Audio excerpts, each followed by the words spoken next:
masantrenkeun anak ka jentik paribasa gagade nyarande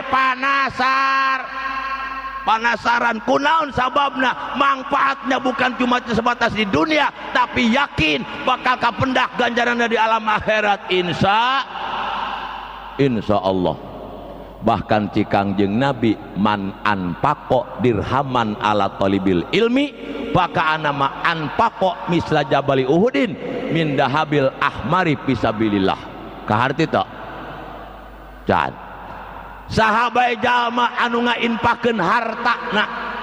anu ngaluarkeun hartana ala talibil ilmi kanu keur masantren kanu keur neangan ilmu agama anak urang tah anak batur tah dengan hasem tah ngaluarkeun teh loba paling esa dirham maka bandinganana ieu ceuk Nabi Kangjeng Nabi mah mungkin cawokah